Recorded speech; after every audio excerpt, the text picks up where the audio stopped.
Well, hello all. My name's David, and you are welcome to David's Bird Room. Come on in. Well, come on in. Now we're in the middle of July 25. That means for me and probably most of you canary finch breeders will be finished. Your breeding season or coming very, very close to it. At the beginning of June this year, I said that any hen canaries that hadn't laid by the start of June, they were not getting to continue on. I was going to stop all my hen canaries that hadn't laid by the start of June. That meant that whatever birds had young ones or eggs in the nest up until the beginning of June, the canaries then let them rear that last nest of young ones. Everything else, all our pairs would have been separated, the hens, nest pans took away, and the hens then put into flight cages, cockbirds into flight cages, and got them ready for that molting period. So what that actually means now at the middle of July, I think I have one hen down the corner here that has got two big young ones that should be away on their own by now, but they're still there. But other than that, all the canaries are split up and put into their sort of what I call their molting stage.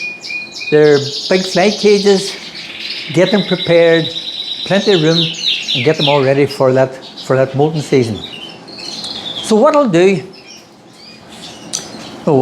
also the native birds. The native birds, I give them an extra month. They were slower in starting, so I give them an extra month. The native birds and the outdoor flight.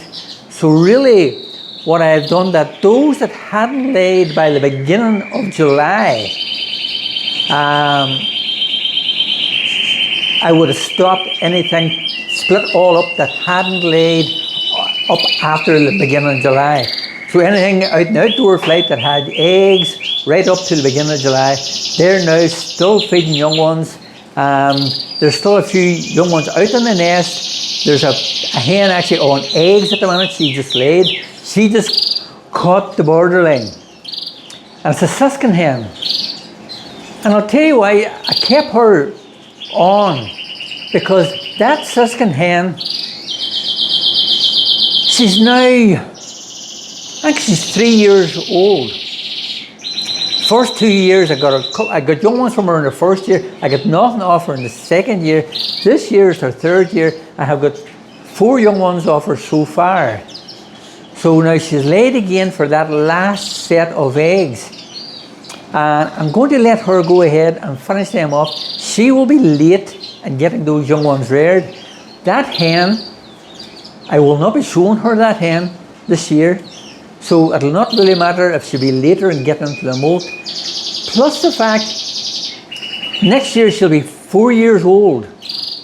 And most likely, I will not be breeding off her. She will be sort of too old and won't produce at her best. So this is probably my last chance to take a nest off her. So I have decided to let her go down with that third set of eggs. So she's had 2 sets of young ones so far, 2 in one nest and 2 in another nest. So we'll let her go down again, let her lay, and I'll show you her later on. But what I'll do now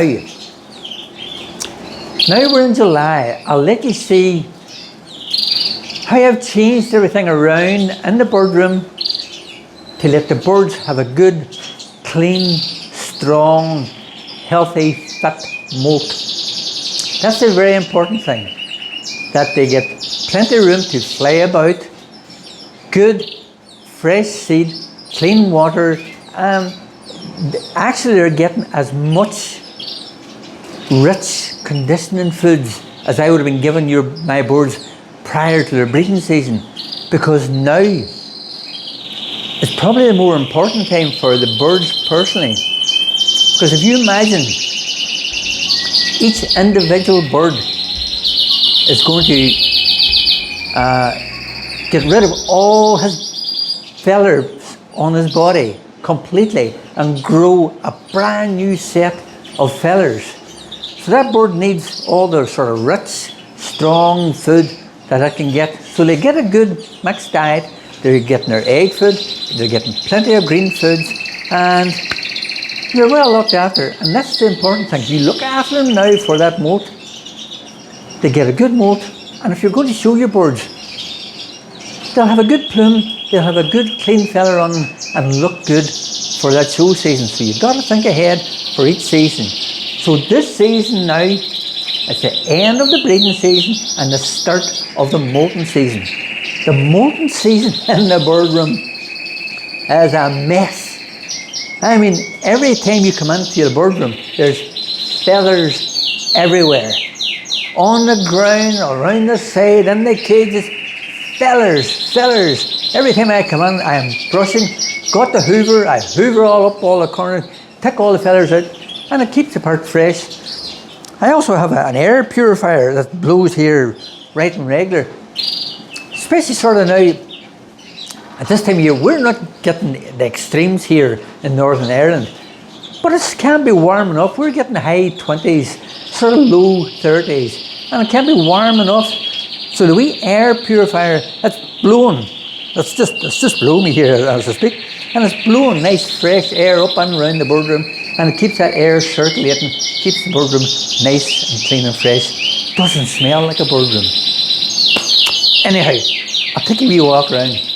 What I'll let you see here is where I keep all the birds for that molt.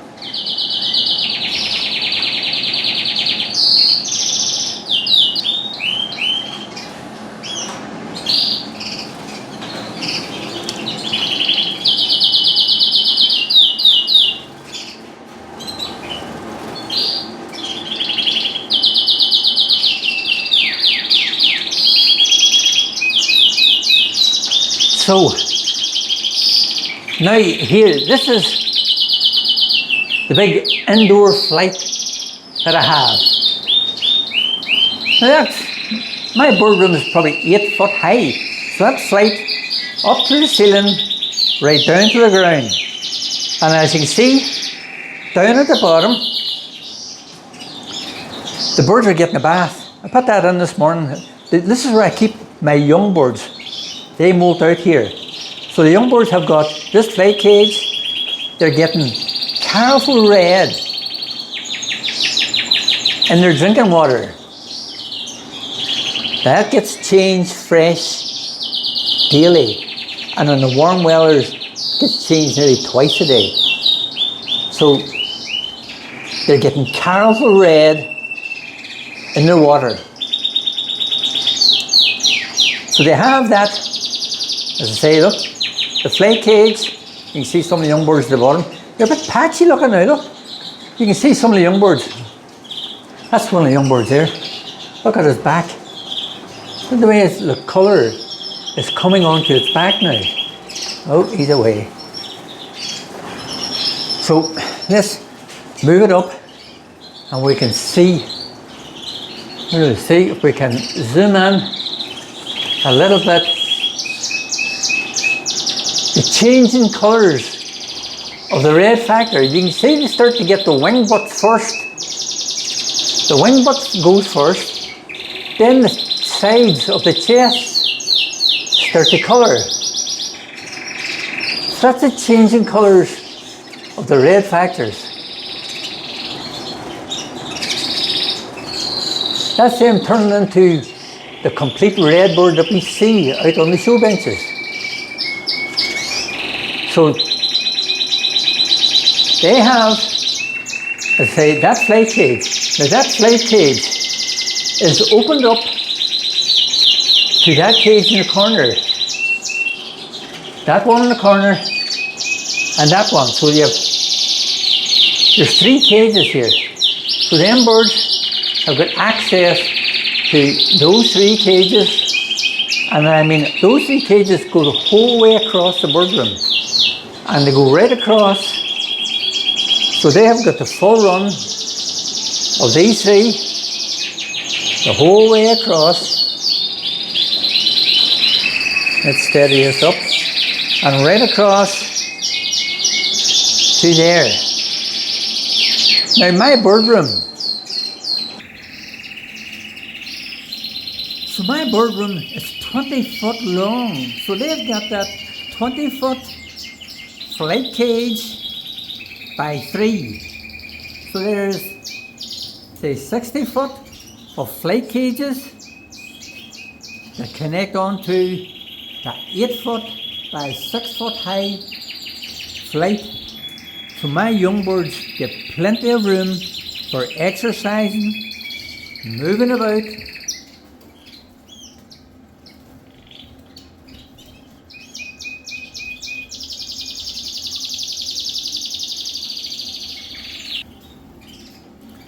And down in the row of cages below, same again, it's 20 foot long. From that corner, that is where I house all my over-a-year hens. The hens that I had used in this year's breeding program. They're all in here now. They get that full run. As you can see, they're looking a bit shabby. They're losing all their old feathers, growing a new set of feathers for 2025. And they've that flight cage. So loads of room for the hens to exercise in.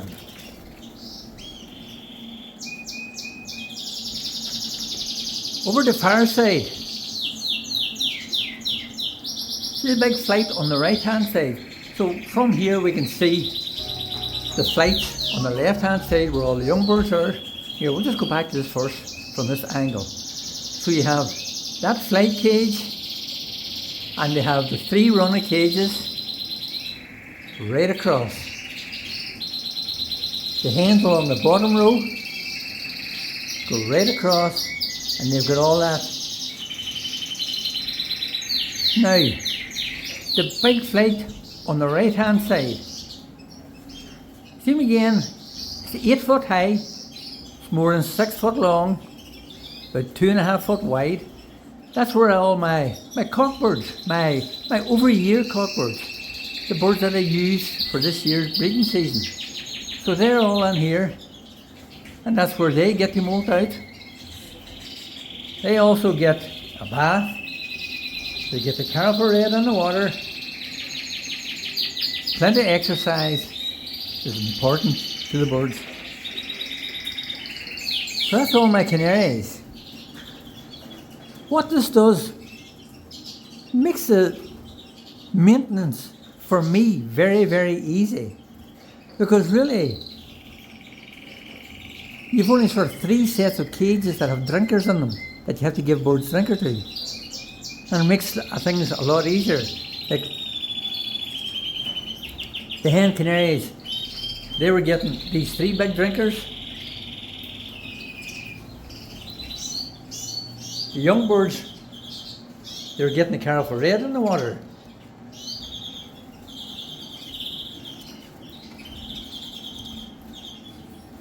So, plenty of room, exercise is a key to a good healthy molt. I'll let you see what young natives that I have for this year and where I'm going to house the over-year cockbirds. And inside the bird room this year, I'm keeping all my redpolls in the bird room inside here. And this is because the redpolls also would get some carafel red. And if they did get some carafel red, it's going to do them no harm, and it makes it easier for myself to actually give them some carafel red. So it helps bring out the plume on the chest. Up at the top, I think there's about 4 hens. So there's 3 lessers. 1, 2, 3. There's 3 lessers and a couple of mealies. They're in that top row of flights. The cockbirds, they have a double cage which connects onto this big row of cages along the top, which comes right across the top. So all my cock, lessers and mealies will be in there. This row of cage is where I have all my young redpolls, lessers and mealies. So I've had quite a good year with the lessers and mealies. So these are all young birds, you see. So they have that, which goes right across. And as you can see, I've sort of different perches, and there's those lots of apple trees, there's ordinary square perches, different shapes of wee branches. It gives them something extra, something different to hold on to. Helps strengthen their feet, gives them something to hold on to. So they go across, and that cage is connected into this double cage here. So the double cage is where they get all their food and water, and it keeps all the seed waste to one spot. So the drinkers are in here, the seed is in there, the wee drawer is for bits of egg food, bits of conditioned seed, and they're getting it all nice, clean, healthy, fresh. Keeps it all together for myself. So same again for looking after. I have my food in here, the seed and water up in the top one for the cockbirds, seed and water in the second one for all my young birds. Down at the bottom row, see there's 3 row of cages here. So down at the bottom one, as you can see the bottom corner, you've still a wee hen that has got 2 young ones that will be ready to take away. And as soon as they're gone, I'm going to move them on. I'm going to open up that division, and then all my old hens that are along this bottom, that division will be took out, and my hens will get the run of the bottom row of cages. So all my old hens will get all of that. So it means then, and they will stay there nearly all winter. Keeps them healthy, fit throughout that whole period. So that's just a quick rundown on where I house all my young birds, where I put all the overyear birds during that molting period. They get plenty of exercise, plenty of good seed, fresh water. What I'll do now, I'll take you outside to the outdoor flight and let you see what's been happening there. As I said at the beginning of the video, the birds in the outdoor flight, they're still finishing off with nests of young birds because they were a month behind. But that's inside David's bird room with my coloured canaries,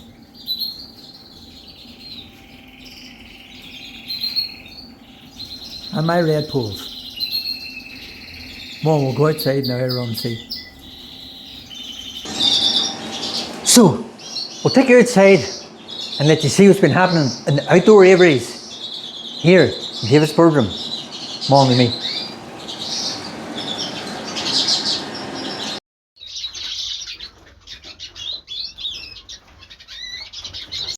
But for now, thank you all for watching here at David's bird room. Please subscribe to the channel. It lets me know that you're watching.